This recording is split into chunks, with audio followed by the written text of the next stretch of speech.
Lho nggih malah niki pokoke niki kampanye syukur lah. Pokoknya karena tadi coba yang biasa donga-donga itu dikurangi lah. Syukurnya dulu yang lho sampean tak arani, doa yang mandi itu dimulai apa? Asana Allah. Tinggi mana doa dengan syukur? Syukur. Nabi itu kalau berdoa itu nyifati Allah panjang sekali. Alhamdulillah hamdan katsiran terus wa hamdan wa fi ni'amahu wa yukafi mazida ya rabbana lakal hamdu kama yanbaghi li jalali wajhika azimi sultanik la nuhsi sana'an 'alaika anta kama athnayta 'ala nafsik antal muqaddim wa antal muakhir wus panjang. Sampean kan enggak muqaddimah suwidi. Dongane sing wis gak dia 13 dengan Allah itu nomor satu itu syukur. Syukur itu di atas takwa. Di Quran itu ada fattaqullaha la'allakum tashkurun. Jadi takwa itu supaya ke derajat syukur. Kalau Nabi membahasakan kalimat thayyibah yaitu la ilaha illallah Muhammadur Rasulullah, itu kalimat yang otoritas kebenarannya itu absolut, pasti benar bahwa alam raya niki gadah pangeran ingkang asmanipun Allah Subhanahu wa taala. Tapi pengamalan niku, pengamalan la ilaha illallah itu harus ditalkin, diajarkan oleh orang yang spesialis nih, orang yang benar-benar mempunyai maslak. Maslak itu cara sampai kepada Rasulullah Shallallahu Alaihi Wasallam. Kalau kesemut ketika Mbah Mun sering ngendikan ihdinas siratal mustaqim siratal ladzina an'amta 'alaihim. Terus uniknya di surat Fatihah itu, ya Allah tunjukkan kami ke jalan yang benar. Itu bukan siratoka jalan jenengan, tapi siratal ladzina an'amta. Sama ingat betul ketika Mbah Mun ngendikan Allah itu mboten saged ditiru. Wong Allah mboten dahar, mboten ngombe, mboten tidur.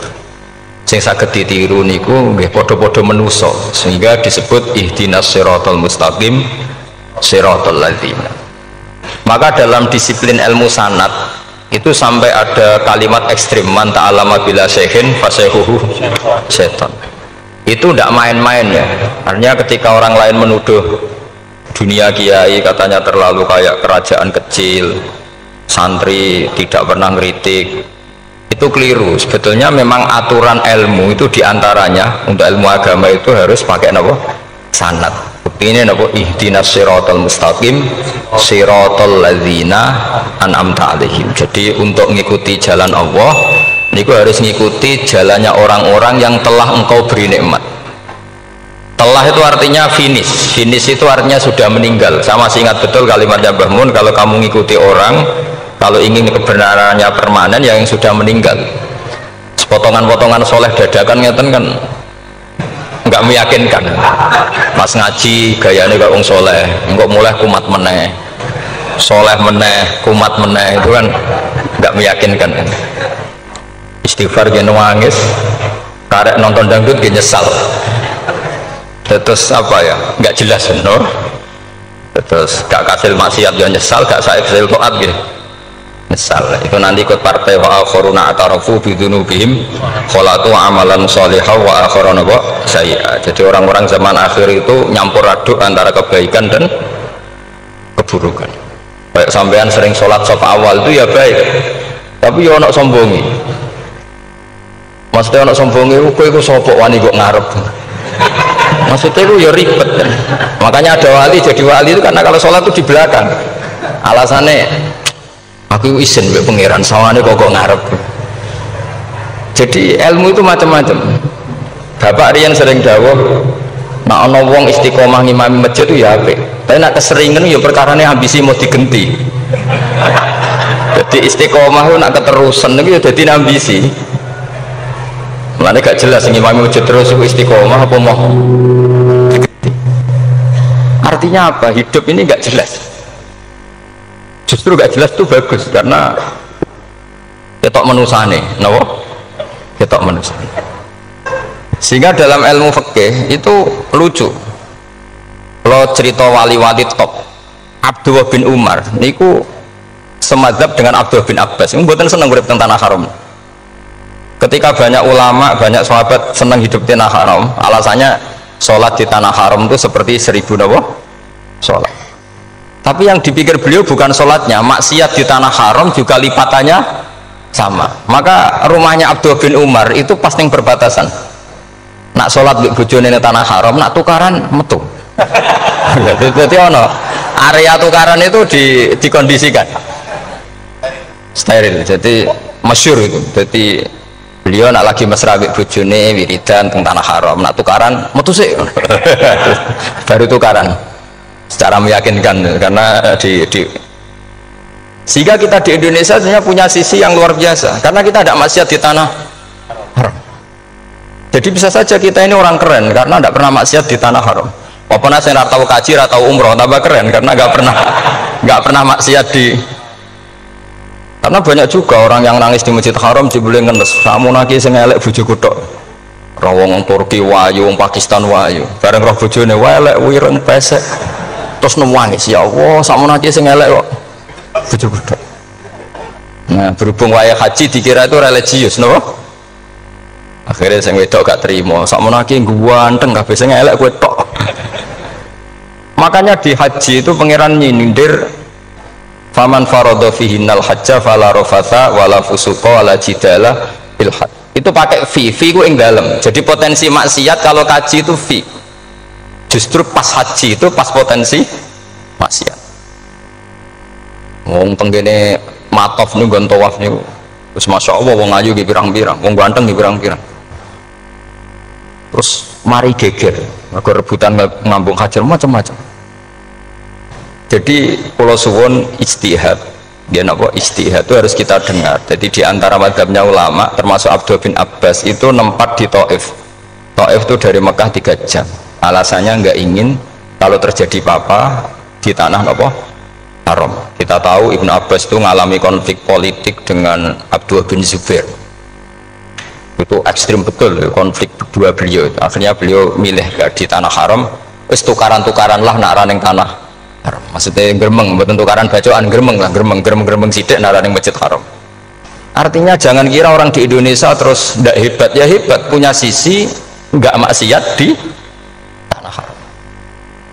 Ya misalnya sholat gak ngewarep nang masjid haram, jebule sholatnya ya Allah sini uang.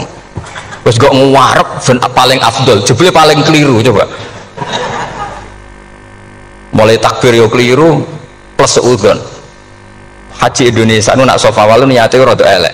Sudah sih mau coba bismillah tau ora tau tak gua ngarep gitu. Oh yang kesekian kali ditanya gitu. Jadi niate gua ngarep kepen ngetes sudah sih mau coba bismillah tau ora. Lha ngapain wae salat atau wae seudon. Bantah-bantah, aku krungu dhewe tau kok ngarep pancen ra maca. Sing kok guri ora maca tapi London ora caku kok ngarep ya kepen krungu nyatane ora. Jadi kok ngarep. Terus kedua niate iku balapan ngambung Hajar Aswad. Jadi salate kok ngarep. Sekali salam langsung melayu ngambung Hajar Aswad. Iku niat apik niat elek ra roh, tapi ndak semua yang di sofa walu niate baik. Tapi niat ndak baik itu kadang baik. Iku saking apikane pangeran. Kalau kenangan cerita dari Mbah Mun yang paling saya kenang itu gini, dulu wono santri nakal. Ya jadi ora dulu tok saiki luwih akeh, tapi sawangannya cerita kan kudu dulu karena sejarah itu syaratnya harus diomongkan dulu. Jadi aku rada kecewa mbek sejarah iku dulu wono santri nakal, saiki luwih akeh. Niku kepengen nginceng ninge mergo ning wayu. Niku dhisik jarang ning sepeda motor ngalor ngidul ning pasar Bangilan jarang. Dadi nek kepengen roh iku kudu dadi bakul banyu. Terus bakul banyu karena satu-satunya acara rawong ayu kudu jadi bakul banyu nyamar. Kalau jauhnya ngisine ning jero jeding. Ya kadang ya roninge rajil bapan macam-macam. Kiai ini wali tenan, bukan wali debutan, bukan wali senior lah, bukan wali betul. Nah, sama saiki dadi wali kan wis ana kuota wali, gelem ra gelem jumlahnya supaya tetap ada terus diangkat ngoten mawon wali. Ini bertahun-tahun, Mas. Kiai ini ngerti seneng mergo digratisi dikai rego murah. Kiai ini ngerti nek iku niate elek. Suatu saat gak ada perkembangan, santri ini mulai gremeng karena gak direspon. Diceluk be kiai ini. Dia bentuk anakku. Nggih Yai. Kowe salat ning Masjid Haram saf awal 40 dina jamaah mbok saf awal. Nggih Yai. Kok bar tak rapeno anakku. Nggih. Seneng salat. Hari pertama ya demi dapat istri, hari kedua terus sesuai ku in ku nyaman. Betapa nikmatnya sujud, nikmatnya rukuk terus nyaman. Saking nyamannya itu berkebutuhan sholat di sofa wal, bukan karena cewek tadi. Barang hari ke-40 diparani begini ini. Ayo mulai tak rabekno. Loh. Mboten sakit, Mbah. Jare nek wis salat 40 dina tak rabek. Oh, mboten salat diterima untuk cawe tok. Mboten. Mboten. Ngenyak uang salat diterima dijoli. Jadi orang nggak bener itu kadang ya jadi bener. Jadi wali kadang daftarnya lewat bakul banyu, terus kadang rodok delok wedok sithik-sithik, tapi nak pangeran ngangkat kira kurang coro. Jadi wali cani. Akhirnya kiai ini sing nangis. Cung gelem le coro pede mantu. Iki gak gelem tenan. Ngenyak uang salat diterima dijoli. Wah, itu luar biasa. Terus malah ini ngaji ya, terus ngaji talqinul fikri bahwa pada akhirnya sing paling dhuwur teng hati dar la ilaha illallah. Nah, saya punya cara untuk sampean supaya la ilaha illallahnya itu sah dan meyakinkan. Nah, cara hakim itu sah dan kitab yang sering dibaca Mbah Mun diantaranya untuk kalimat itu kitab Zadul Ma'ad. Iku nak nerangno la ilaha illallah niku luar biasa. Itu kitab kesayangannya Sayyid Abdul Al-Haddad. Beliau ngendikan di antara kitab kesukaan beliau selain Ihya itu kitab Zadul Ma'ad. Itu beliau kalau ngendikan bihadihi, ya maksudnya bihadil kalimah ussisatis samawati wal ardu. Jadi langit bumi dibikin. Jadi beliau mulai berpikir pertama gini, surga dibikin dengan segala kemewahannya itu bagi yang tasdek liman saddaqa bila ilaha illallah wa liman amana bila ilaha illallah. Neraka yang dibikin sebegitu ekstrim sampai anak wong dicemplung ngenteni 70 tahun lagi ceblok. Wah, itu ora kebayang carane gawe. Entakno bego kan itu. Jadi barang nak diceblokno ning neraka itu cebloke tok ngisor ngenteni pinten? 70 tahun. Makanya kemungkinan keluar dari neraka itu kecil. Nah, untuk syafaat itu kecil. Wong wis ora iso kebayang kan? Itu pun diciptakan untuk yang menolak dalil. Jadi surga dibikin ya lihadil kalimah, neraka dibikin juga lihadil kalimah. Jadi hadil kalimah itu mizan, ini ukuran yang nerima masuk surga, yang menolak masuk neraka. Hisab juga gitu, ada hisab itu ya karena kalimat la ilaha illallah. Orang kafir itu nanti tidak dihisab. Nah, cara Ibnul Qayyim ada sih kayak ngoten, ulaikal ladzina kafaru bi ayatina rabbihim wa liqaihi fahabitat a'maluhum fala nuqimu lahum yaumal qiyamati wasna. Ya lucu tuh, masuk Fir'aun dihisab kan sekarang rokok kan, jadi hisab itu nanti itu yang nggak jelas-jelas. Makanya sama hati-hati, itu potensi dihisab.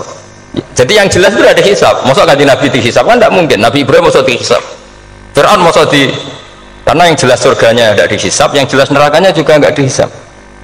Dan nak sing pengajian jo teko dan dutan jo teko ini yang ini yang itu. Ya itu hisab itu. Dulu biskop ya bayar, mlebu masjid ya bayar. Cuma ada biskop 10.000, nak ning masjid 2.000. Itu ya hisab itu nanti. Jadi orang kafir yang karuan kafirnya itu istilah Quran fala nuqimu lahum yaumal qiyamati wasna. Nah, artinya ada hisab juga kalau ukurnya la ilaha illallah. Terus wabiyadil kalimah bu isatir rasul, karena kalimat ini rasul diutus untuk melatih la ilaha illallah. Jadi kalimat ini luar biasa. Tapi setelah jadi tahlil terus mau coba ngantuk, terus jumlahnya kakean kan, terus akhirnya gak sakral. Akhirnya la ilaha dikomentari suwi temen. Pemenang nak sing mimpin tahlil wong tuwek terkenal suwi, lagi tahlil dipimpin mbah niki sing mburi mesti sambat wah suwi mesti. itu kriminal kita, itu kesalahan kita. Kalimat yang harusnya jadi tolok ukur surga neraka itu ukurannya kalimat itu, kemudian kita nganggap kalimat itu sebagai kalimat yang apa prop ya gue udah sampai ya. Makanya kalau suwon sing mimpin tahlil udah suwi-suwi lah istilah ilal ping telu hadir terus bar nanti niku semua ijazatnya hanya 3 kali itu kok udah dipirang-pirang dulu. Tapi nak la ilaha illallah tolong gak hadir ya tak baleni nah dadi 6. Kok gak hadir? Jebule ping 1000 pun ndak hadir lah, ini yang masalah. Terus kalau waca ndak ini supaya sampean ngerti kalimat itu menjadi kualitasnya bagus ndak itu karena cara pandang. Itu tadi kalau sampean mikir surga dibikin semewah itu dengan fasilitas bidadari secantik itu, semuanya kelas A, itu ya bagi yang menerima la ilaha illallah. neraka dibikin se ekstrim itu juga bagi yang nolak. Jadi ini kalimat pembeda, makanya kalimat haqqin 'alaiha nahya wa 'alaiha namu. Terus wa biha atau wa 'alaiha. Ijazah gini usume usum. Wa biha atau wa 'alaiha. Tren ini gini wa 'alaiha atau wa biha. Wa biha apa so wa 'alaiha. Enggak yang di sini umumnya. 'Alaiha nahya wa 'alaiha namut. Wa 'alaiha atau wa biha. Wa 'alaiha atau wa biha. Oh berarti orang jelas prinsipnya, gak jelas. Jelas. Jadi kalau suwon Mbah Mun sepuh-sepuh niku fi akhiri hayati nu sering maos talqinu dzikri. Karena memang beliau ingin di akhir hayatnya juga kita semua nanti di akhir hayatnya semuanya min ahli la ilaha illallah Muhammadur Rasul. Dan itu dimulai dari sesuatu yang sangat-sangat ilmiah. Yaitu tadi dimulai kenapa surga dibikin untuk sing iman la ilaha illallah. Kenapa neraka dibikin untuk yang menolak la ilaha illallah. Kemudian Rasul diutus untuk melatih la ilaha illallah. Nanti ada azab ya karena menolak la ilaha illallah. Ada maghfirah karena yang terima la ilaha illallah.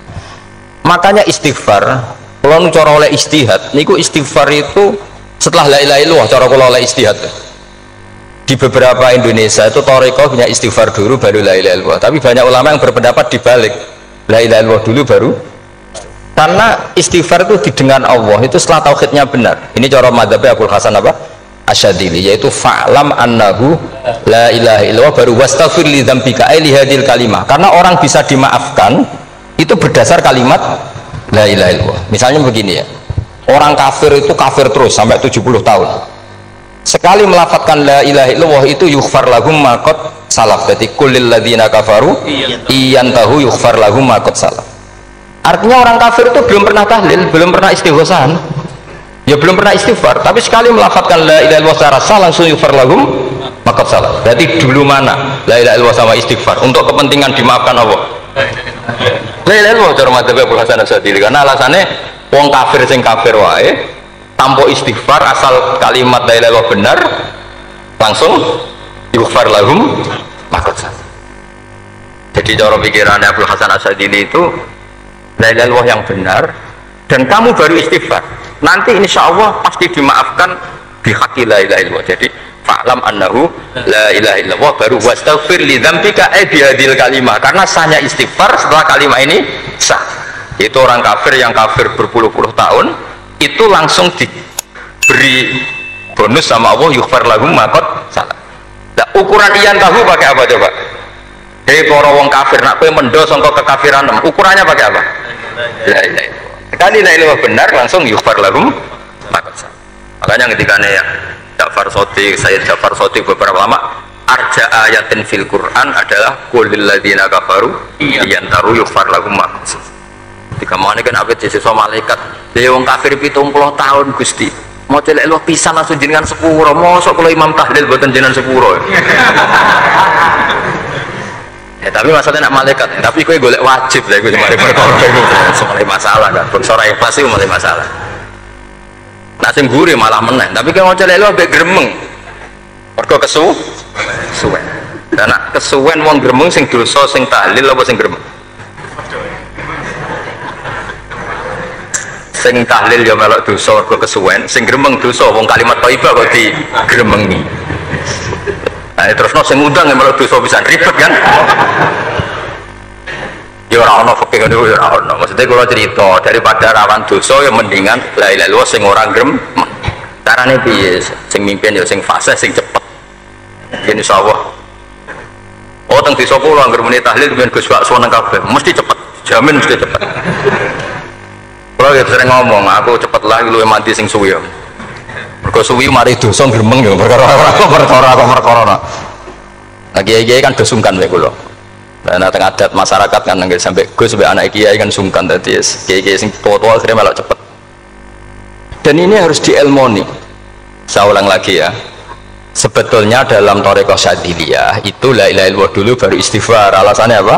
Sihatul istighfar itu ba'da sihati la ilaha illallah. Jadi dia bawa ke qulil ladzina kafaru iyantahu yughfar lahum ma qad salaf. Saiki intiha anil kufri berhenti kekafiran dengan kalimat apa? La ilaha illallah. Itu langsung yughfar lahum ma qad salah. Dan Allah ngendikan fa'alam annahu la ilaha illallah baru wastaghfir lidzam. Ai bihadil kalim. Artinya gini, bisa saja istighfar kita itu tidak didengar Allah karena tauhid kita tidak pernah benar. Mau ngelafat notok tapi tauhidnya tidak benar. Maka terus dibutuhkan latihan-latihan dari ahlul ilmi, misalnya kayak Imam Sanusi, kayak Imam Asy'ari, itu pelatihan-pelatihan la ilaha illallah dengan pemaknaan yang luar biasa. Misalnya begini, ambil saja la ilaha illallah itu dengan makna seperti ini: tidak ada sesuatu yang maujud kecuali disebabkan oleh yang super maujud. Alam raya ini, langit bumi ini kadung berstatus maujud, kan nggak mungkin yang maujud diciptakan yang tiada. Nak ngono mau hadhil maujudat khalaqaha wajibul wujud. Lah wajibul wujud ini yang bernama Allah Subhanahu wa ta'ala. Maka kualitas Anda iman tuh lebih tinggi. Selama ini kan enggak, orang no pangeran kecuali Allah. Terus Allah itu yang siapa? Ya Allah yang siapa itu harus kamu berani mensifati. Allah belum pernah menceritakan dirinya di Quran kecuali beliau dia mensifati zatnya. Saya adalah sing khalaqas samawati wal arda misalnya. Saya adalah zat yang begini.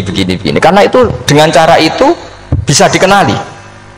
Ya, dengan cara itu bisa dikenali. Makanya Allah itu harus kita kenali, yaitu lewat ma'rifatullah. Ibadah tertinggi adalah ma'rifatullah. Ya, caranya ma'rifat tadi dimulai. Gak mungkin alam raya ini kemudian diciptakan oleh al-adam, sesuatu yang tidak ada. Pasti yang namanya maujudat diciptakan yang maujud. Karena maujud ini maujud pencipta harus super. Nah, super itu bahasa Arabnya wajibul wujud. Karena pencipta harus awal. Gak mungkin Fir'aun itu Tuhan lahirnya di bumi, berarti dulu buminya ketimbang Fir'aunnya. Tuhan-Tuhan yang lain juga begitu, masa dulu buminya ketimbang Tuhannya. Makanya Allah pasti Tuhan betul karena bersifat awal, bersifat qadim. Nah, kalau kamu mulai latihan gitu, iman kamu itu bil bayyinah, dan syaratnya iman yang benar adalah bil bayyinah. Bayyinah itu jelas welo-welo. Makanya semua nabi memaklumatkan diri, qul inni ala bayyinatim mir rabbi. Lam yakunil ladzina kafaru min ahlil kitab wal musyrikin munfakina hatta ta'tiyahumul bayyinah. Jadi kamu harus punya otoritatif kebenaran sing sampai welo-welo itu layak balus syakta wal irtiyab, sudah agak bisa ragu lagi. Nah, saya khawatir kalau kita sudah tidak ngaji seperti ini, la ilaha illallah itu mau rutinitas. Pemenang nak kasiat ribet meneng. Nak diwaca 1000 kasiat ini, nak diwaca 2000 kasiat. Wah, itu ngawur lagi. Saya itu kemarin ketemu banyak orang pintar lah di Jogja. Itu saya cerita, mereka tanya saya, Gus, kenapa engkau jarang berdoa? Saya bilang saya itu sering berdoa, cuma mungkin Anda tidak tahu, kata saya. Doa itu syaratnya harus setelah sihatil iman, imannya itu benar. Dulu ketika Gerwani itu kampanye komunis, itu gitu, anak-anak kecil disuruh memejamkan mata, ayo kamu minta permen sama Tuhan. Ternyata nggak dapat permen, suruh memejamkan mata lagi, coba minta sama bu guru, terus dikasih apa? Permen. Oh, berarti yang ada bu guru, bukan Tuhan. Artinya apa? Kalau umat Islam ini Islam ini kamu jual dengan doa, kemudian doa dipakai tolok ukur Islam bener apa enggak, habis kan? Banyak orang ingin jadi Kapolri, jadi gubernur, jadi apa, ngundang orang-orang kondungo. Terus nyangoni akeh gak mandi, mesti dihujat deh. Dan sing dongo yang ngerti nak mandi, potongan wong seneng duit itu kan insya Allah mandi lah kan kira-kira gitu. Jadi korbannya itu Islam kalau terus menerus doa yang dipakai apa? Transaksi. Maka doa itu nomor 2 atau 3, nomor 1 itu ya iman tadi, ma'rifatullah itu nomor 1. Bukan doa, karena kalau doa dijadikan nomor 1 takutnya itu dipakai ukuran. Makanya ketika orang kafir minta sama Nabi, minta itu ya bahasa Arabnya doa, untuk mengubah Mekah jadi begini, untuk mengubah Mekah jadi makmur, jadi ada sungainya, roh. Nabi gak mau. Padahal Nabi kalau doa pasti mustajab apa enggak? Tapi andikan itu diturutin, maka ukuran iman selalu pakai doa. Dan itu bahaya jangka panjang, karena Nabi pirsa pengganti beliau-beliau kamu-kamu yang nanti doanya tidak mandi, itu bahaya, itu tidak prospek cara hitung-hitungan. Iya, nak zaman Nabi itu nggak mesti mati. Nah, ketika era sampai, kena kiai tenan pak, Oh cuma anak sugih, anak sugih kira kiai kan ribet. Mungkin ada kiai ora sugih kan ribet kan. Maka kita sebagai ulama itu punya hitung-hitungan. Nah beda dengan pakai ma'rifatullah. Misalnya begini, ini contoh paling gampang. Orang kafir itu dulu mengukur kebenaran Muhammad. Mereka tentu manggilnya Muhammad. Muhammad, kalau kamu mengklaim bahwa orang mati bisa hidup lagi, coba mbah-mbah kamu yang sudah mati bangunkan. Kalau bisa berarti kamu benar, kalau enggak ya enggak. Pertanyaannya itu yang faktu bi abaina in kuntum sodikin. Pertanyaannya, mengukur kebenaran dengan cara itu yang bikin standar siapa? Nah, Nabi itu sempat terdesak karena itu dipakai ukuran. Tapi kalau pakai ilmu mantek, jawabannya lebih gampang. Mengukur kebenaran dengan cara itu versi siapa? Versi saya. Kamu benar itu kalau bisa membangkitkan orang mati. Terus dari Nabi, ya kalau versi kamu ya kamu yang membangkitkan, nanti ditanya bareng-bareng. Loh, ini kan kita seperti itu kan, kita sering. Artinya apa? Islam ini yang bisa mengawal hanya ilmu.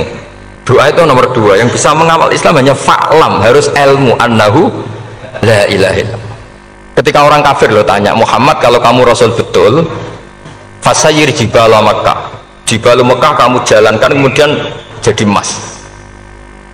Dan orang-orang yang mati bangkitkan, kemudian kita tanya, adinuka hakun amla, agamamu benar apa enggak? Nabi andikan minta kira-kira dituruti Allah apa enggak? Pasti dituruti. Tapi masalahnya, masa menunggu itu? Masa Allah menjadi Tuhan nunggu itu? Allah selalu Tuhan baik orang percaya atau tidak. Makanya Allah tidak mau nuruti, karena itu jadi problem jangka panjang. Iya, kalau Nabi mustajab doanya, terus era umatnya seperti ini. Sing kiai ini bendino dalail ora mesti mandi dongane. Wes langsung tirakat lah ora mesti mandi dongane. Nak bab donga niku wis padha wae lah. Misale mesti mandi, nak wong waras mesti dienggo donga husnul khotimah, ora dienggo golek sugih. Iku mesti amatir. Nah masalahnya nek dienggo husnul khotimah bagi mereka yang kedonyan ya gak ngefek, dianggap tidak prospek. Panjang kan? Makanya itu pinternya Nabi, nomor 1 itu al ilmu, fa'lam annahu la ilaha illallah. Lagi wastaghfir li dzambi. Gimana kalau suwon, kenapa ini cerita Mbah Mun, kenapa akhir-akhir beliau sering talqinu zikri, sering melatih zikir. Itu sirinya diantaranya bahwa kalimat ini harus menjadi kalimat super. Kalimat sing alaiha nahya wa alaiha namut wa alaiha nub'ats atau wabiha nub'ats insyaallah taala minal amin. Ya itu tadi, kita sebagai kiai itu ikut menjaga ini, jangan sampai kalimat ini membosankan. Tahlile suwi barbar segitu ono sing nyoal la ilaha illallah Muhammadur Rasulullah lane kurang panjang, wakaf Taurat terus panjang. Bahwa agama ini dimulai hatta ta'tiyahumul bayyinah. Jadi sesuatunya harus benar-benar sampai jelas. Orientasi para ulama dulu itu cara menerangkan la ilaha illallah itu sampai difahami an bayyinatin. Makanya semua nabi memaklumatkan diri kul inni ala bayyinatin mir rabbi, sampai di situ.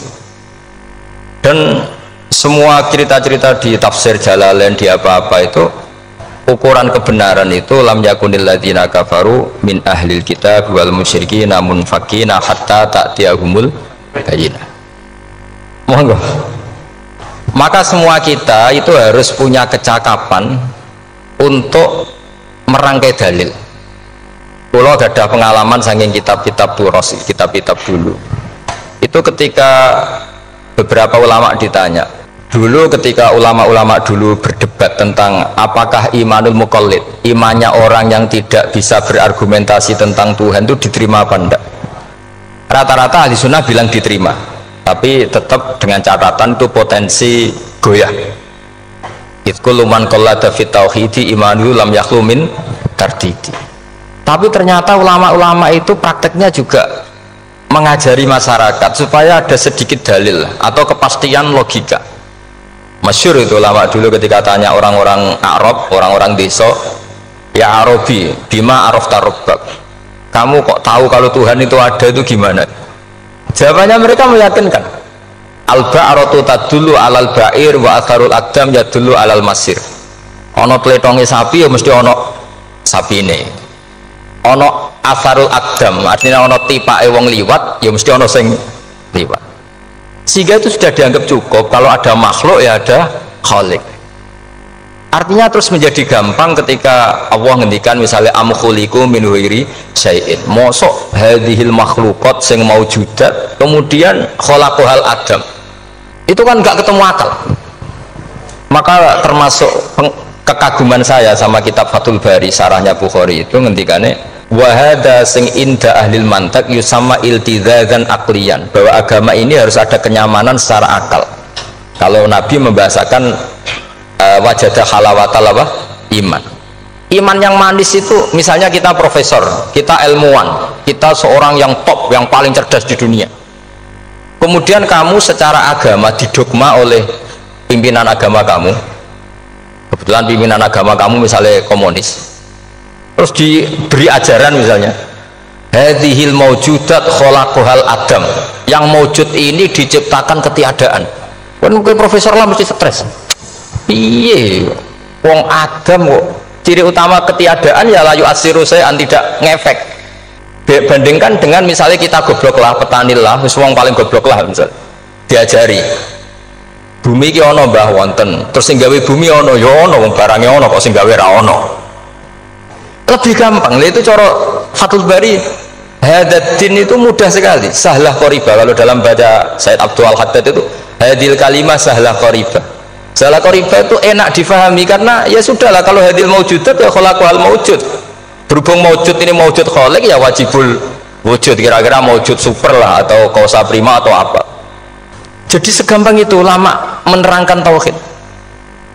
Nah khawatir saya kalau penjelasan seperti ini sudah hilang terus mau wong takok kasihate nak maca sakmene paket ngene, nak sakmene paket ngene.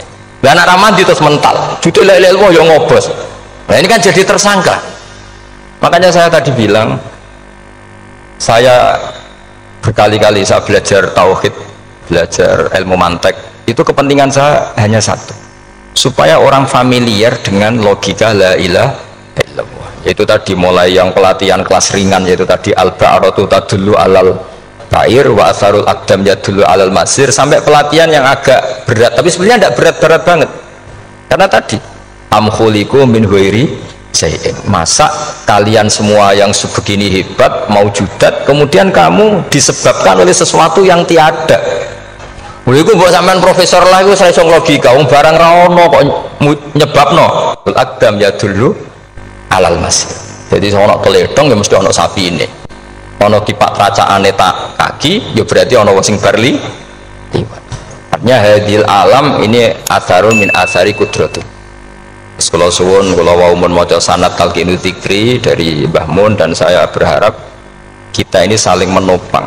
Makanya saya Gus Yofur itu sering belajar mantek sampai belajar usul fikih, karena nggak bisa kita tanpa ditopang ilmu-ilmu seperti itu, tidak bisa, karena banyak khurafat, banyak syubhat. Termasuk penumpang paling gampang adalah Anda berislam secara senang, secara ceria, supaya tidak kepikiran nyuwun sewu pindah agama atau pindah ke yang macam-macam. Makanya diantara rumusnya Islam itu raditu billahi robba. Raditu itu puas, sampai cari di kamus, ridho itu puas, marem. Oh coba mau di pangeran Allah pah-pah. Makanya kalau berharap jangan sering berdoa, nanti gampang kecewa, karena potensi tidak mandinya lebih tinggi gitu loh. Jadi pokoknya seneng pangeran gue sopo sing gawe langit bumi, sing ngekek oksigen rasa bayar, sing aku elek lah yo payu rabi, nyifati pangeran sing wis terjadi. Ora usah bayangno. Wah aku jaluk jadi bupati ora jaluk suka ribet. Lho kula kecelok wong alim mboten nate nyifat donga nemen-nemen. Sing wis kliwate. Ngaku yo wong naruhan nyatane payu rabi. Umume wong di mobil gue di mobil. Umume wong bingung ya sering melok bingung. Sudah sebenarnya. Lho kok sampean ora top ya coba. Wong melarat sekolah ya ora tamat, yo tetep oleh menghirup napa oksigen. Presiden seneng jadi presiden, gue ngopi untuk utangan ya wis semenang. Semula radu usir bojo ya wis seneng. Sebenarnya seneng itu gampang. Mbok wis nyifati pangeran sing wis gampang-gampang lah, kayak di Quran itu nyifati Allah itu alhamdulillah alladzi atamani wa saqani. Aku melarat lah nyatane kelar mangan. Ya sudah yang gampang-gampang. Lah sampean ndak kakian donga ben sugih. Kula bolak-balik cerita, kula nanti dilani wong elek.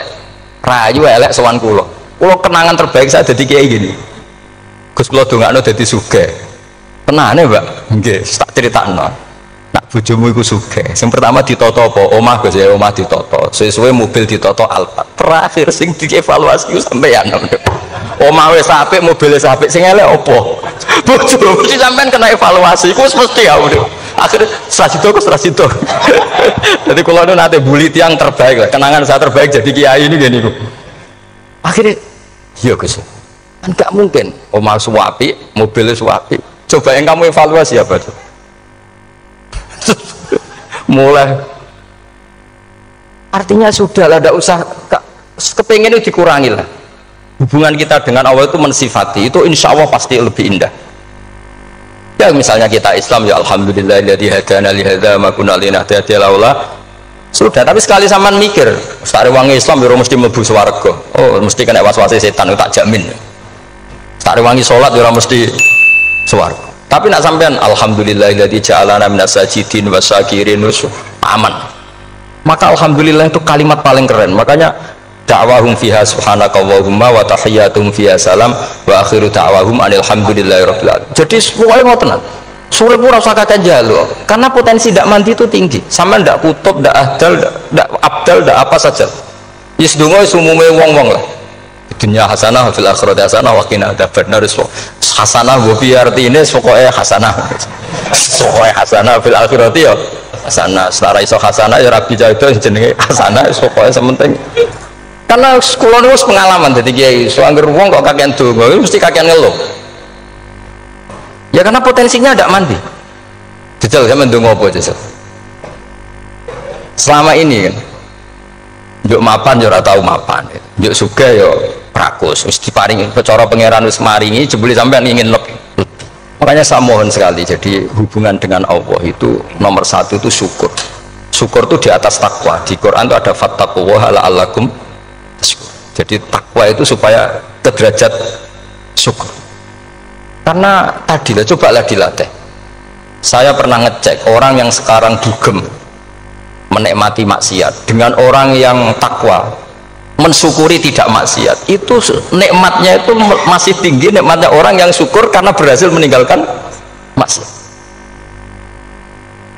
Makanya kamu yang syukur bengi-bengi seradi duit ning kamar wudu bariku ngelamun cucu esok yes alhamdulillah gak maksiat sekarang usah bayang terus tahajud qiyamul lail itu para habaib para ulama itu sekarang ramah kome lah seperti itu terus ramah kome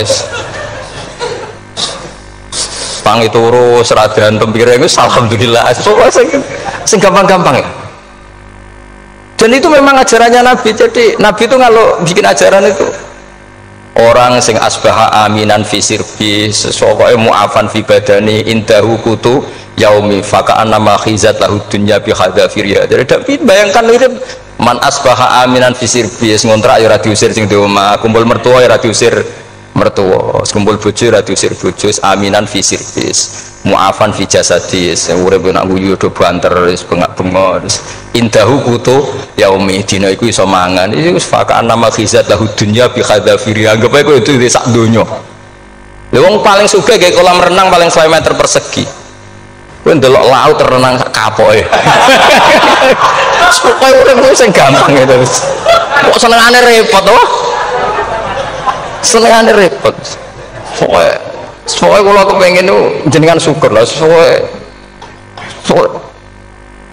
dan gimana ini pokoknya ini kampanye syukur lah pokoknya karena tadi coba yang biasa dungo-dungo itu dikurangi lah syukurnya dulu yang udah sama tak arani doa yang mandi itu dimulai apa asana Allah tinggi mana doa dengan syukur Nabi itu kalau berdoa itu nyifati Allah panjang sekali alhamdulillah hamdan katsiran terus wa hamdan wa fi ni'amahu wa yukafi umazita ya rabbana lakal hamdu kama yanbaghi li jalali wajhika azimi sultanik la nuhsi sana'an 'alaika anta kama athnayta 'ala nafsik antal muqaddim wa antal muakhir wus panjang sampean kan gak muqaddimah suwidi dungane sing wis gak dia 13 wis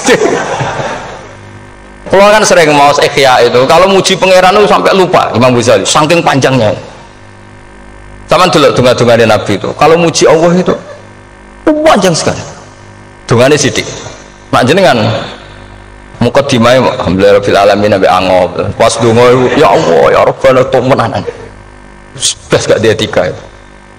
Jadi saya mohon sekali agama ini harus bifarohin wa syukurin. Kalau donga yang paling kalau kenang sama yang Mbak Mun gini us farihi namuna amin semuanya kita itu pokoknya senang. Makanya kalau suwun lah pokoknya beragama terus senang. Rodi itu bila rodi itu kalau anak maknanya itu marem di pangeran Allah itu marem. Atau Sayyidina Ali lah kafani izzan antakuna li robban wa kafani fakhran an akuna laka abdan pun gustin tak bangga kula dadi manusa mergo pangerane jenengan. Cara itu pangeran Fir'aun kan yo ribet wae. Wis mati tenggelam dadi ton. Terus wa kafani fakhran an akuna laka abdan kula nu seneng banget mergo dadi kawulane jenengan. Misale dadi kawulane presiden ya iso coplok. Kawulane menteri kadang ketangkep KPK. Kawulane wong sugih kadang bangkrut. Ribet kan, makanya beliau ngendikan kafani izan antakuna li robban wa kafani fakhron an akuna laka apa abdan. Terus ini kalau rati provokatif lah semuanya zaman akhir sampai pandemi ngeten wis ra syukur ribet. Setelah saya jadi kiai dan penelitian, saya itu berkali-kali didatangi dokter, tentara, juga polisi. Mereka sering bilang gini, Gus saya ini dokter negeri, saya ke NTT, ke Papua, karena saya muslim, berkebutuhan Islam, maka dibikinkan musola, dibikinkan masjid. Kalau kiai tidak bisa, bikin sendiri urunan mau narik siapa itu. Mau narik tarikan di jalan yang mau nyumbang siapa. Tapi kalau kebutuhan negara, karena tugas negara, ya difasilitasi negara dan tidak dianggap misionaris karena negara. Begitu juga di beberapa negara yang non muslim kayak di Argentina, di Venezuela itu ada masjid, ada keantian Islam ya karena duta besar dan itu aparat negara. Disinilah kearifan para ulama berkoalisi dengan umarok dengan makna yang positif bahwa agama ini harus ditopang umarok, sistem negara. Tentu di situ ada tentara, ada polisi, ada macam-macam. Kita sebagai kiai juga nggak berdaya di depan para bandar narkoba apa-apa kalau nggak ada BNN. Kita mau apa dengan korupsi kalau tidak ada KPK. Sehingga kearifan para guru-guru kita, mulai Mbah Maimun, bapak saya sendiri, NU, Muhammadiyah, semua ormas-ormas Islam itu pasti maulah kerjasama. Karena kita siapa ya? Kalau tidak kerjasama. Dan di antara pesan Rasulullah SAW adalah yaduwahi ma'al jamaah. Jadi apa ya, kebersamaan itu sudah berkah. Fa inna yadawahi ma'al jamaah. Jadi berkah. Lalu kenapa saya kalau ngaji bawa kitab? Ini agak sebetulnya itu lazim. Lazim itu suatu yang harus. Tapi karena kelamaan mubalek itu tidak pakai kitab. Seakan-akan bawa kitab itu yang aneh. Sebenarnya aneh mereka. Karena begini logika simpelnya ya. Umat Nabi ini berhak dapat apa coba? Berhak dapat warisan yang paling luhur, paling hebat, paling jernih. Apa itu Quran dan hadis? Pertanyaannya, siapa yang paling punya hak otoritatif untuk menerangkan Quran hadis? Ulama. Ulama yang mana? Ya yang kapabel, yang sudah diakui dunia kayak Imam Ghazali, Imam Bukhari, Imam Syafi'i. Artinya kalau kita tidak pakai materi itu ulama mendapat pikiran kita, bukan mendapat pikiran mereka.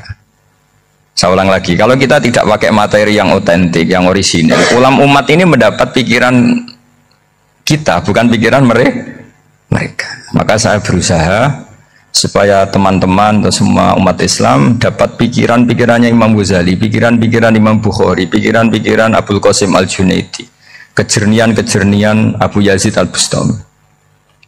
Kejernihan itu diantaranya adalah misalnya makalah yang menurut saya itu makalah yang super. Jadi untuk ngadepi krisis karena COVID atau karena apalah. Itu lama dulu sederhana sekali. Beliau-beliau punya rumus yang mungkin jarang didengungkan orang, tapi saya akan kampanye rumus ini. Al-istighna, hakikatul istighna, itu adalah al-istighna anis syai' labihi.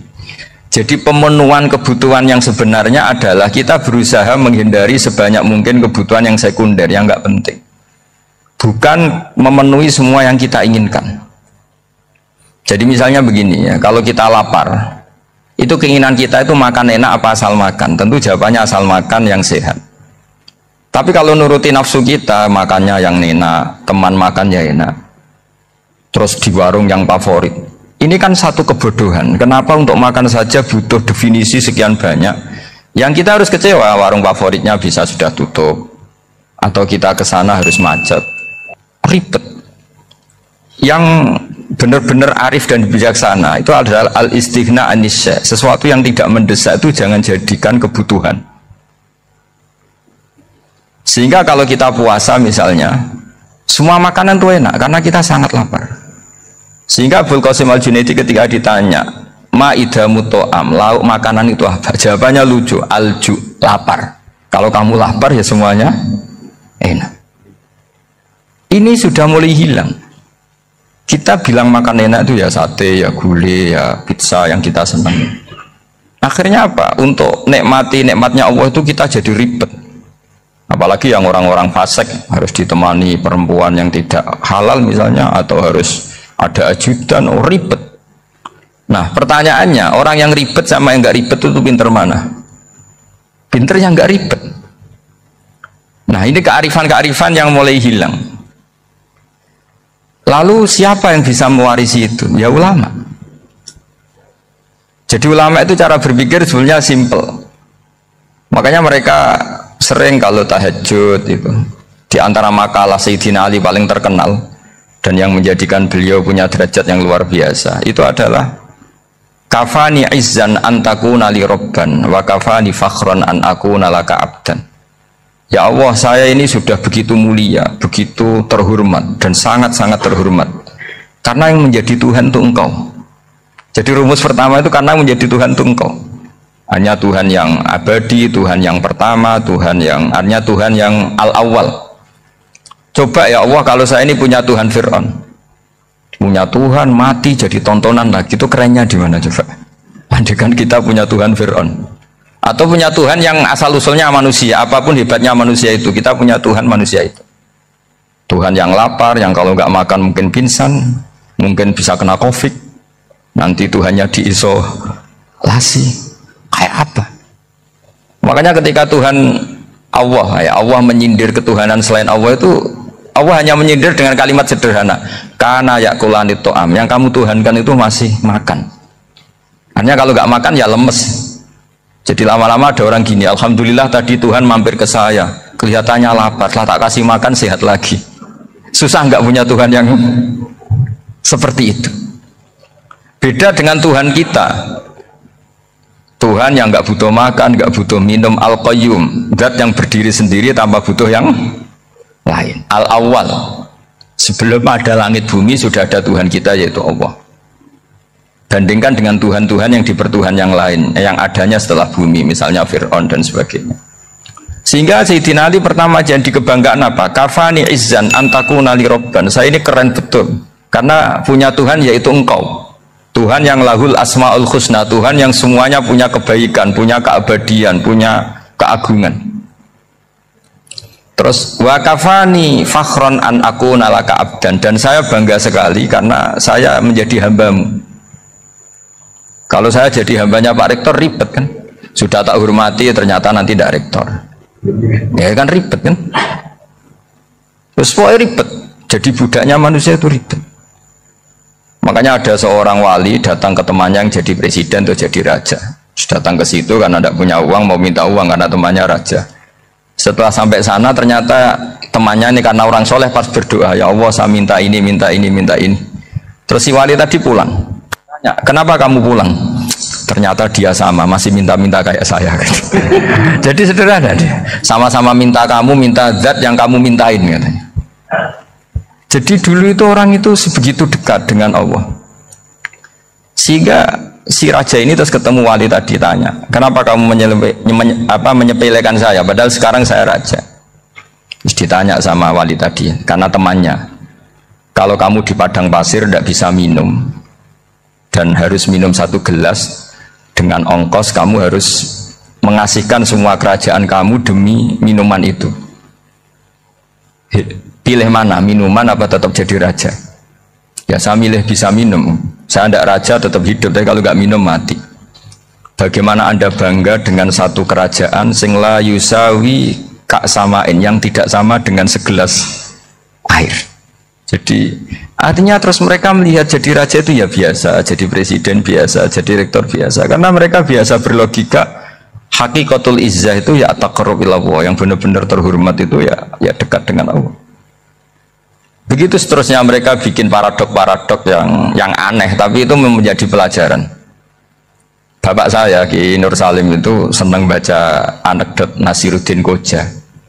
Itu kalau bikin orang-orang aneh, itu dia datang ke satu pesta pakai baju lusuh, pakai sarung lusuh atau celana lusuh, sama Sohibul Bed yang punya acara dibiarin.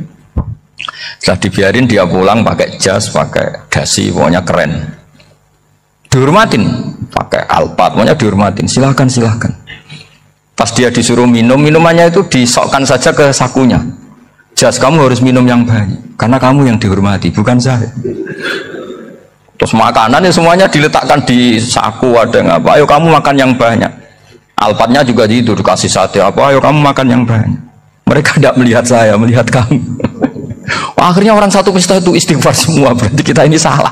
Terus dia pidato, kenapa kamu ngomong gitu? Tadi saya datang, orangnya sama. Gara-gara beda pakaian, penghormatannya beda. Berarti yang berhak dapat makanan ini jasa ya, bukan saya. Betapa naifnya kita sebagai orang. Ternyata kita masih hormat sesuatu yang seperti itu, yang atribut lah. Jadi orang-orang sufi itu orang yang bisa menertawakan dunia. Akhirnya ya, pertama dia dianggap orang gila, masa jas dikasih makan, dikasih minum. Tapi secara fikih dia benar, haram dia makan. Karena pas dia datang dibiarin, setelah pakai jas dikasih makan. Berarti hakikat yang dapat rezeki siapa? Jasnya apa orangnya? Jasnya apa orangnya? Jasnya. Jadi itu orang-orang sufi, kearifan orang-orang dulu itu bisa ngelola hal-hal yang keseharian menjadi luar biasa. Ada seorang wali melihat istrinya makan satu piring, anaknya makan satu piring. Ditanya, kalian kenyang? Wah, kenyang sekali. Melihat anaknya minum kopi satu cingkir, senang. Kalian senang sekali. Wah, kalau senang dengan hal-hal yang murah bisa, ngapain harus senang dengan hal-hal yang mewah? Bodoh sekali saya. Sehingga terus mereka bisa qanaah. Qanaah itu ya hidup itu simpel, sederhana. Jadi tentu saya tidak akan ngomong yang muluk-muluk, selain itu tidak bidang saya juga apa ya, kita ini butuh obat di kondisi COVID seperti ini, butuh kesederhanaan, butuh apa ya, istighna tadi. Kita harus istighna billah an ghairillah. Jadi sudah cukup bahwa Allah ini segalanya. Sehingga tadi saya dengarin himnenya Unisula, yang paling saya kagum adalah dimulai dengan kalimat-kalimat thayyibah. Di antara tugas suci Nabi Ibrahim dan semua Nabi adalah wa ja'alaha kalimatam baqiyatan fi aqibih. Nabi Ibrahim itu Nabi yang diberi gelar Allah. Dia adalah Nabi yang menjadikan kalimat tauhid itu kalimat yang abadi.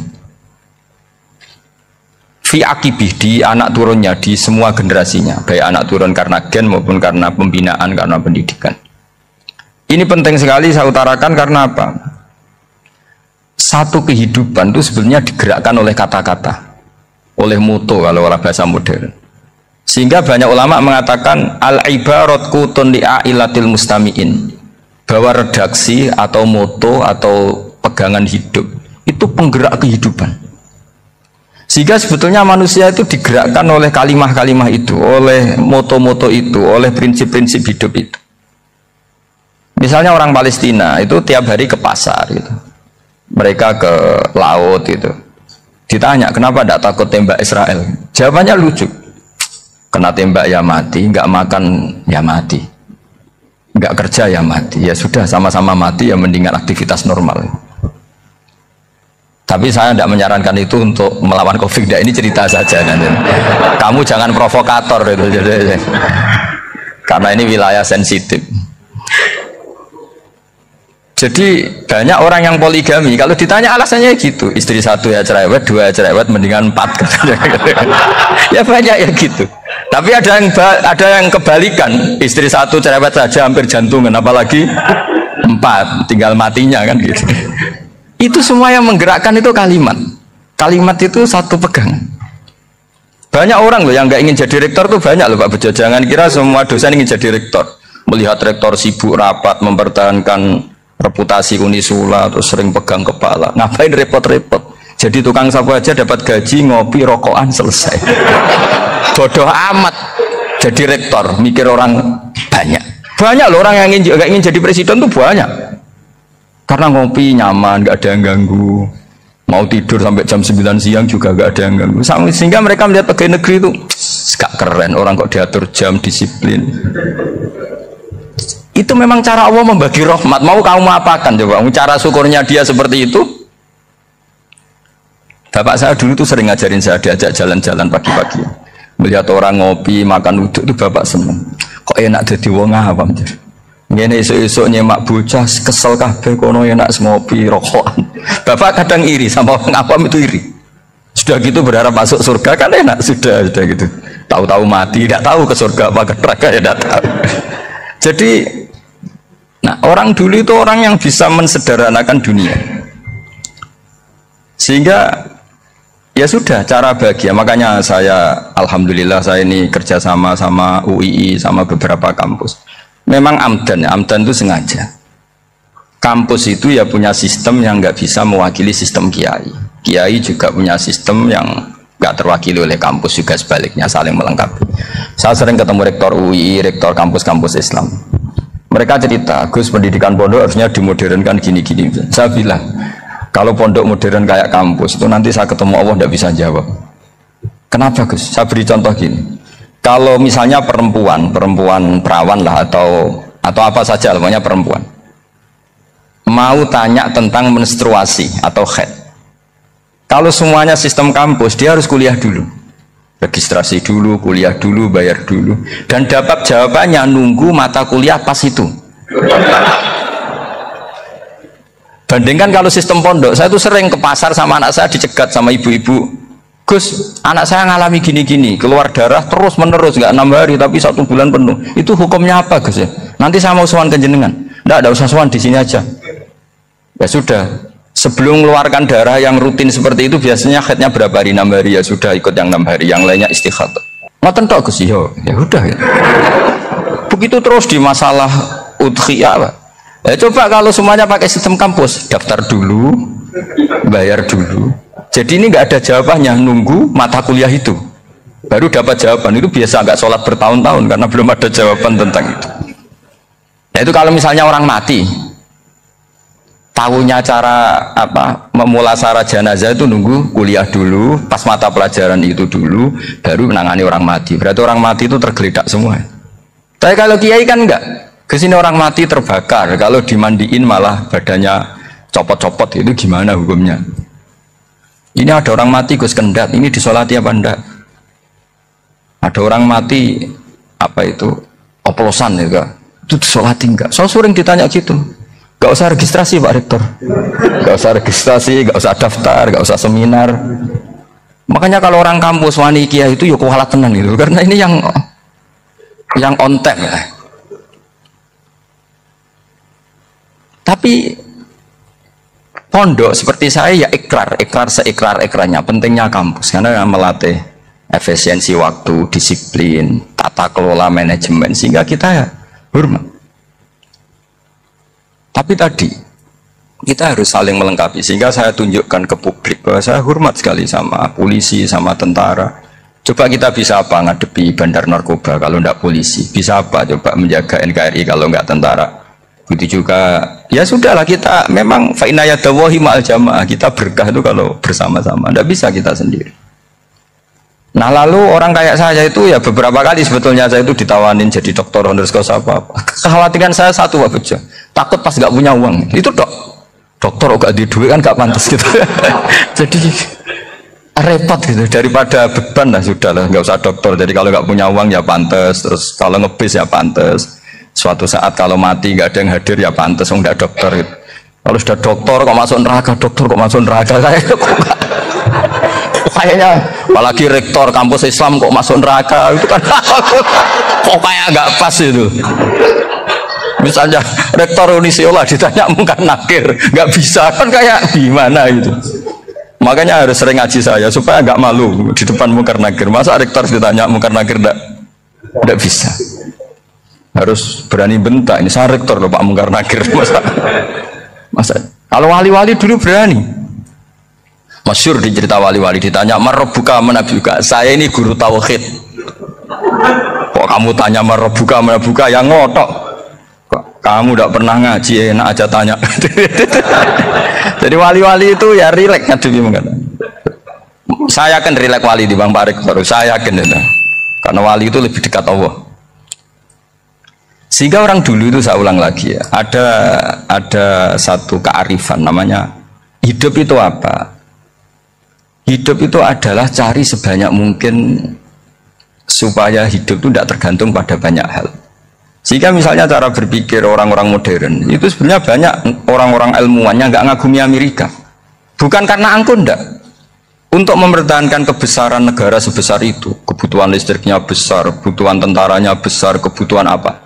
Sementara negara kayak Venezuela atau Swiss kebutuhannya ada banyak. Pertanyaannya, yang tergantung dengan banyak hal sama yang tidak tergantung banyak hal, itu pinter mana? Kalau dibalik pertanyaannya gitu, negara-negara maju itu tidak keren kalau dibalik pertanyaannya. Orang yang untuk mempertahankan eksistensinya banyak, butuh banyak hal, dengan yang tidak butuh banyak hal, itu pinter mana? Orang yang bahagianya nunggu jadi dokter, nunggu jadi kiai besar, kiai viral, dengan orang yang bahagia cukup dengan ngopi, itu pinter mana? Tapi kalau dibalik pertanyaannya, orang yang tahunya nikmat hanya kopi, dengan nikmat yang banyak, pinter mana? Makanya Mbah Mun itu kalau guyon itu lucu. Aku ikut saake, ambil wong desa sing mlebu swarga. Saya dulu eskal mlebu swarga kok disakeni. Akhirnya beliau memberi penjelasan. Wong desa iku roe pakanan enak, iku mau kopi mbek uduk. Lah swarga iku mau nuruti sing dikarepno. Akhirnya wis mau mangan, wis ngopi, nguduk, ngopi ora roh pakanan liyane ku ora roh. Nasi mandi ya ora roh, pizza ya ora roh apa-apa. Terus saya bilang, wah lah niku nak nganti selera tentang wanita cantik. Iku juga sederhana. Rodok pesek ya wis cantik, rodok ireng ya wis. Apa bidadarinya seperti itu karena saking enggak pengalamannya. Jadi surga itu kan nuruti apa yang diinginkan. Kira-kira keinginan orang kampung kalau di surga itu apa coba? Makanan apa coba? Ya, nggak senengnya ketemel gemblong itu. Artinya malaikat lebih suka nangani surganya orang-orang kampung di Bang Pak Rektor. Ini sudah ribet ini. Makanan apa saja sudah dicoba ya. Terus kalau di mall tahu orang macam-macam, seleranya macam-macam pasti itu. Enak mana kalau sampai jadi malaikat pelayan surga? Suka melayani orang kampung apa yang orang kota? Orang kampung kan? Jadi ya itu guyon ya, guyon tapi itu menjadi pikiran kita bahwa orang yang banyak kebutuhan itu sebetulnya banyak kebodohannya karena menggantungkan kebahagiaannya dengan banyak hal. Makanya Imam Syafi'i ngendikan istighna itu apa? Al istighna anisya'i, yang dikatakan kecukupan adalah berusaha sebanyak mungkin banyak hal tidak kamu butuhkan, bukan memenuhi semua kebutuhan kamu karena nafsu kamu ini tidak ada batasnya gitu. Kalau kamu penuhin nggak akan selesai.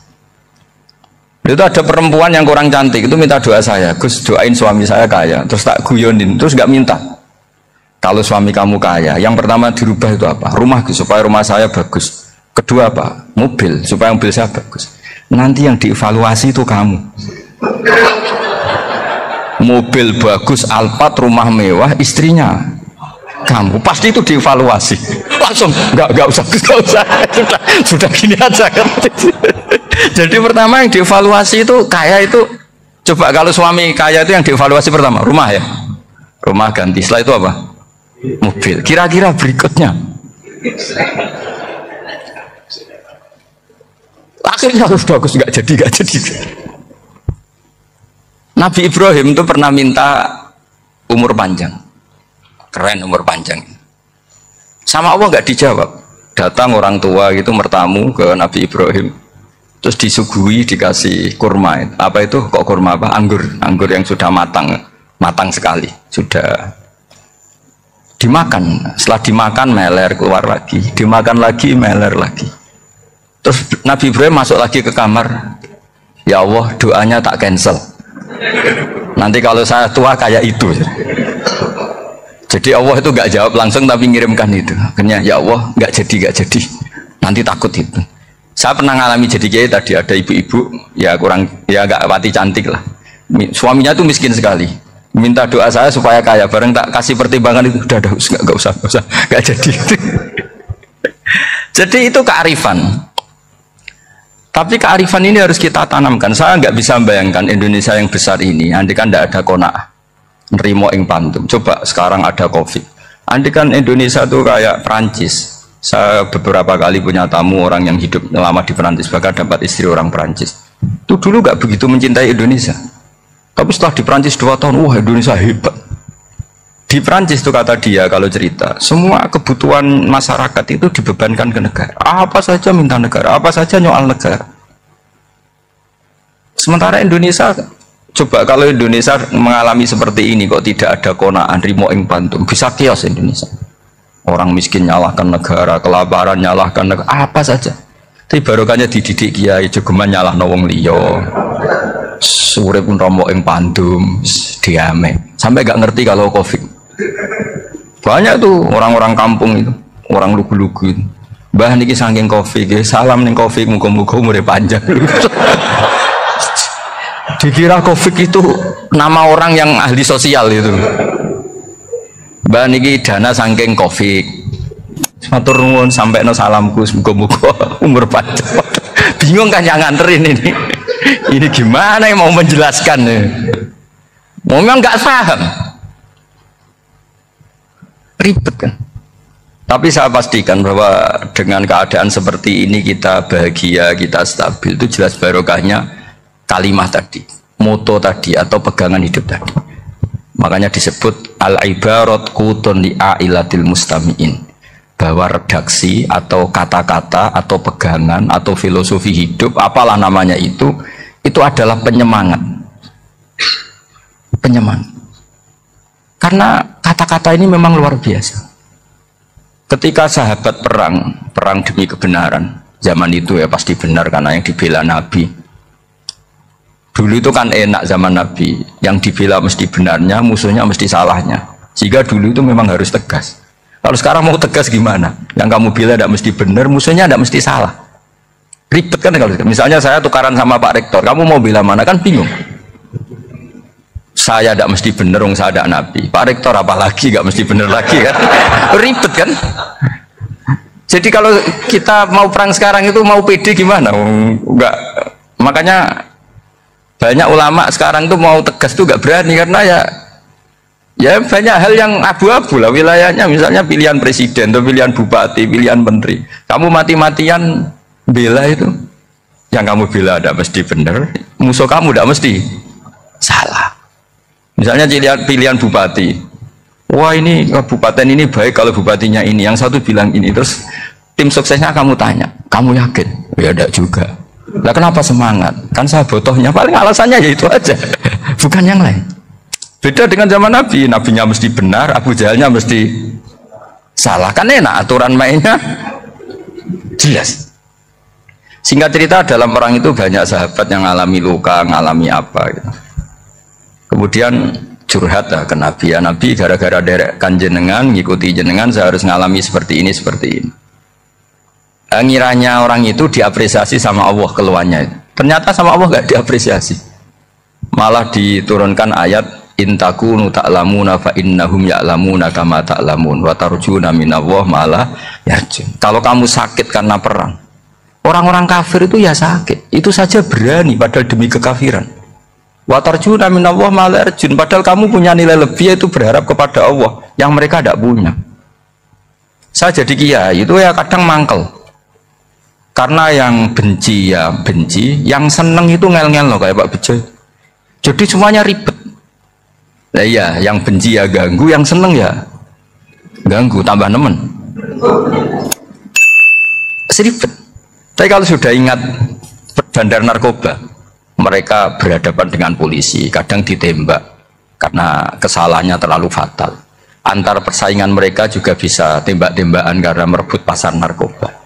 Itu saja mereka berani.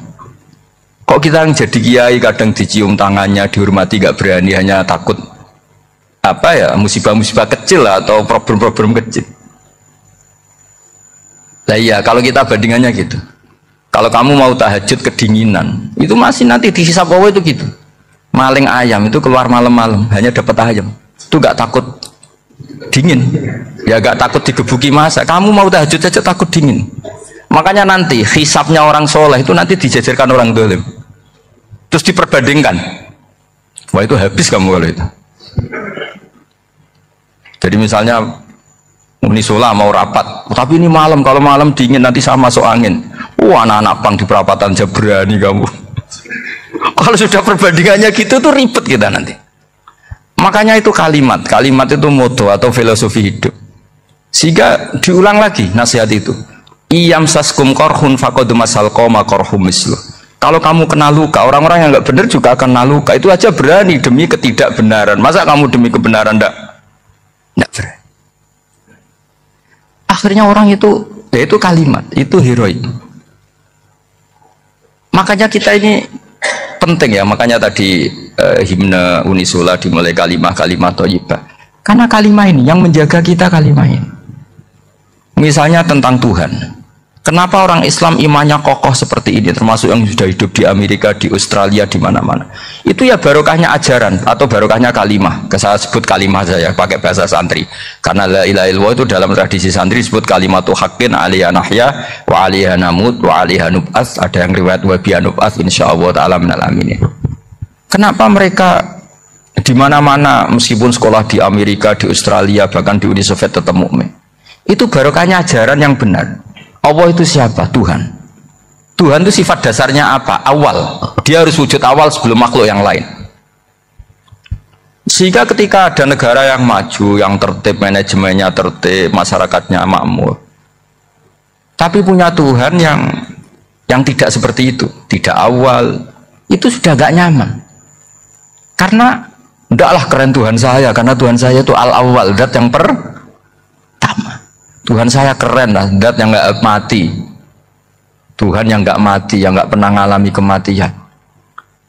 Sehingga tontonan atau yang dilihat kenikmatan-kenikmatan yang lain ini tidak mengubah dia pendirian tentang Tuhan. Karena mantapnya satu kalimat tadi bahwa Tuhan itu ya harus satu, harus awal, harus tidak mati, tidak rusak, tidak mengalami apa-apa yang membahayakan. Sehingga ketika ditawarin Tuhan yang lain meskipun menjanjikan secara finansial atau kemakmuran, mereka gak tertarik. Itu coba, itu barokahnya makmur apa barokahnya ajaran?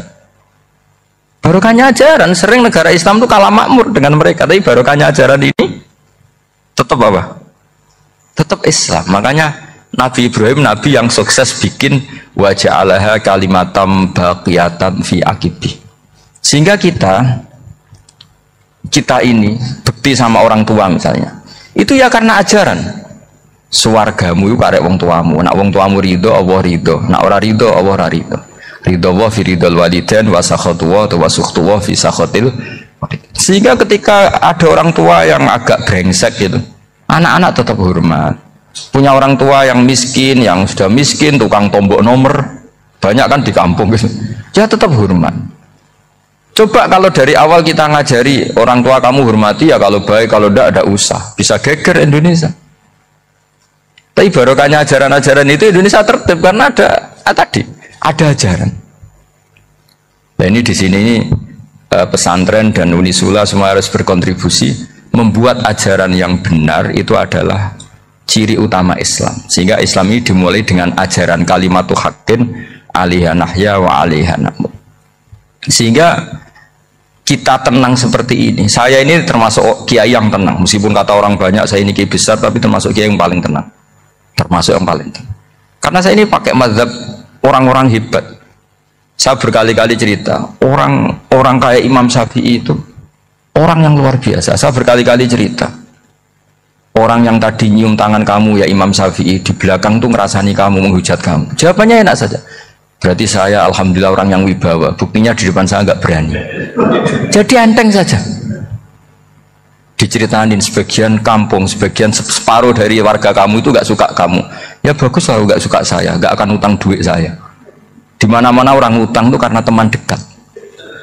Kalau nggak seneng pasti minimal nggak utang, nggak pinjam mobil, nggak pinjam apa. Berkah mana yang seneng sama yang gede? Jadi dianggap enteng saja. Semua yang dialamin dianggap enteng saja. Misalnya punya istri pemarah, ya baguslah marahin suami. Kalau marahin tonggo malah ribet. Jadi kamu harus terima kasih kalau dimarahin istri. Baguslah marahin saya mah, kalau marahin tonggo ribet. Jadi enteng saja.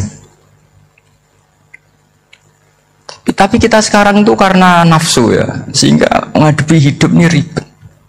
Ulama dulu kalau mau mati itu senengnya bukan main.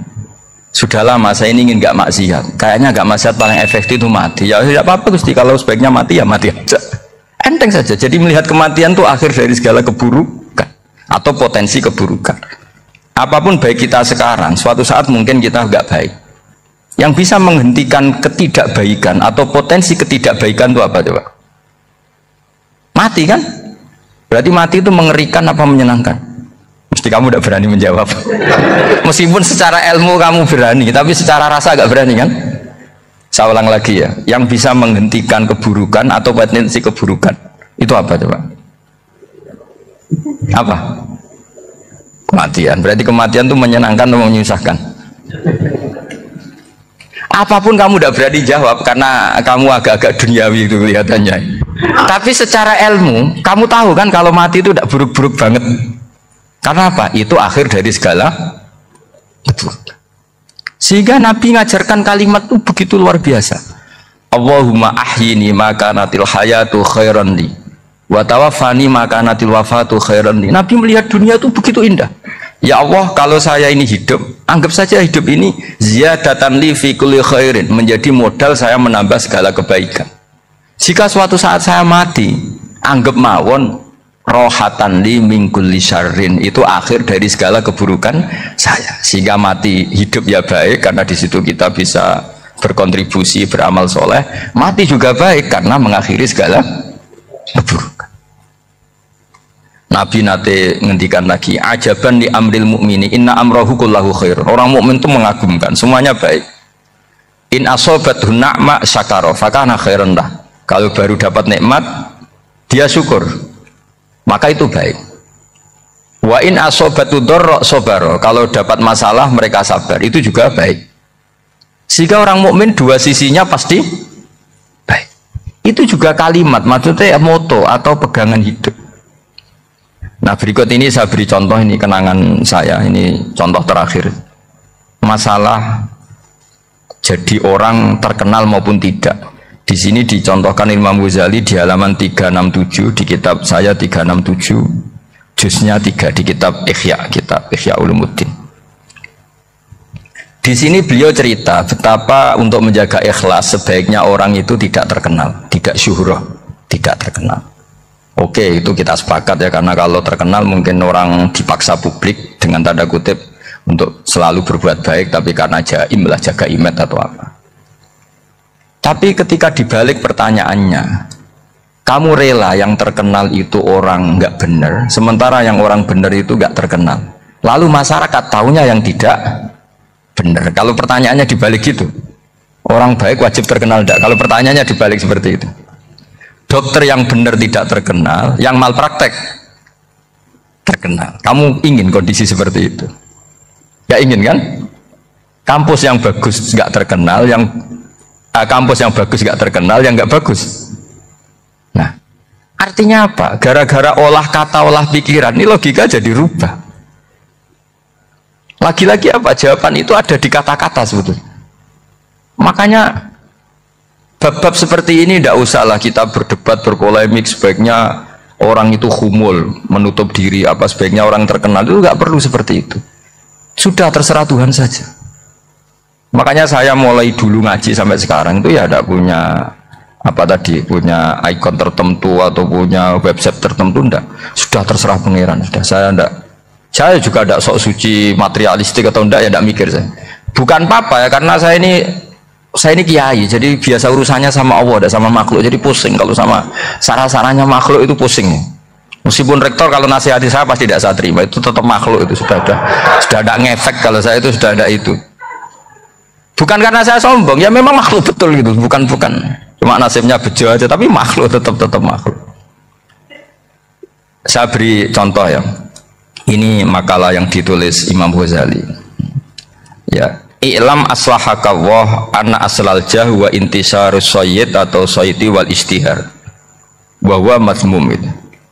Balil mahmudu al khumulu illa man syaharahu wa ta'ala linasri dini min ghairi takallufi talabi syuhrati minhu.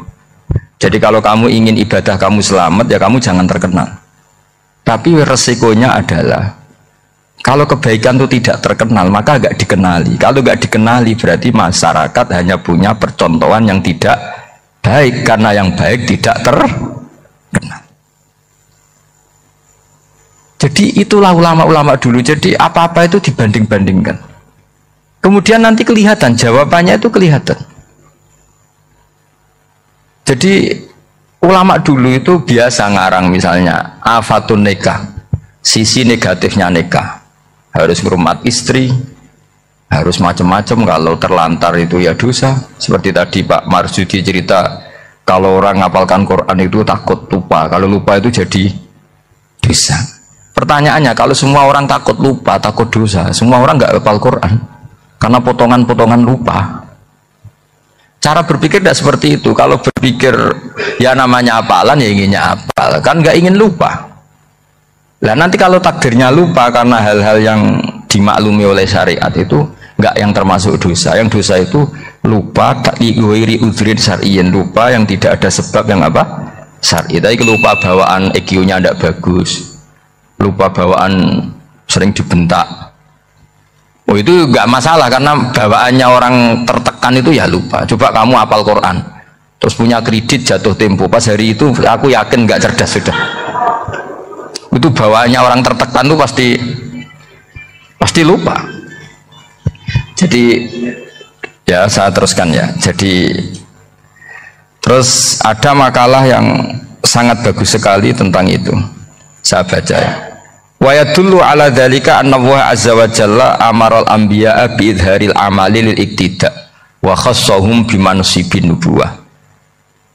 Wa la yajuzu ayyudhanna bihim annahum khurrimu afdhalal amalen. Jadi orang yang terlalu mendewa-dewakan khumul itu menutup diri. Oke, itu baik karena dengan khumul, dengan menutup diri Anda tidak riya, Anda tidak pamer.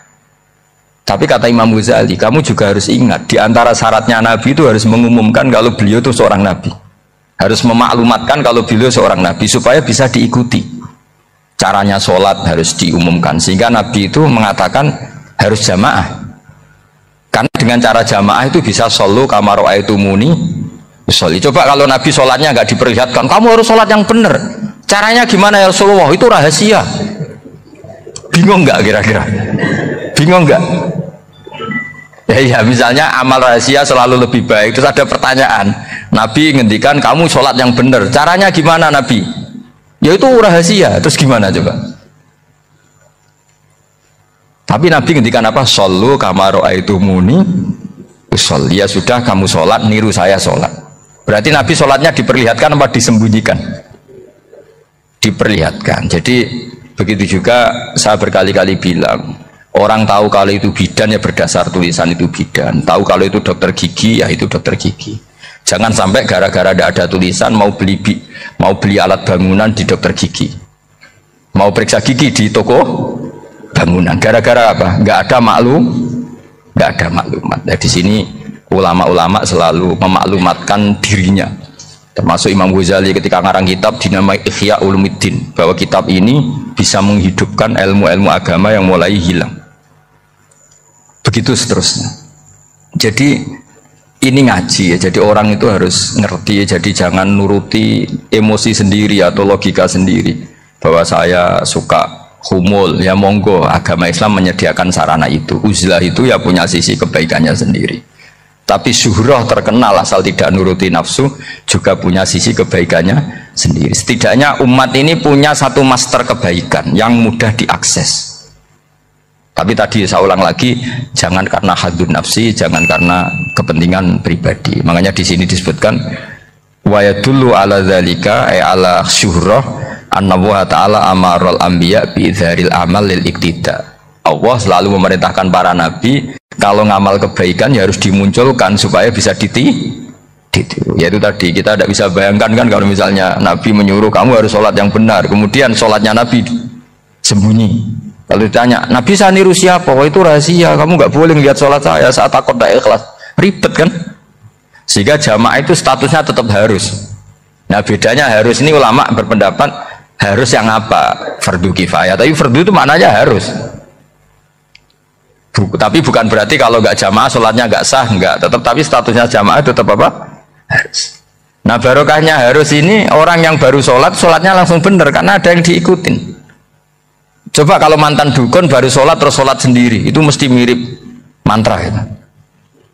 Karena dia tidak ada master percontohannya. Tapi barokahnya ada master, orang paling bodoh pun kalau sholat ya bener, karena standar ada komandonya, ada imamnya.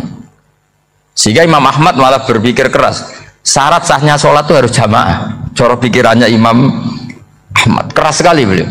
Sehingga kalau orang sholat sendiri kok ada orang lain yang maunya berjamaah harus bayar, orang itu harus bayar demi sahnya sholat. Itu madzhabnya Imam Ahmad.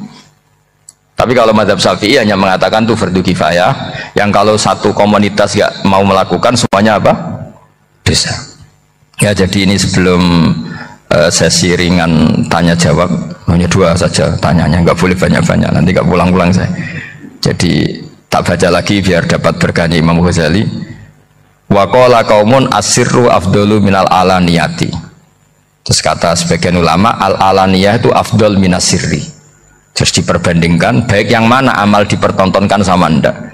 Terus kata Imam Ghazali, kalau orang itu bisa jaga tidak riya, maka sebaiknya dipertontonkan karena kebaikan harus yang muncul, bukan yang tidak baik yang muncul.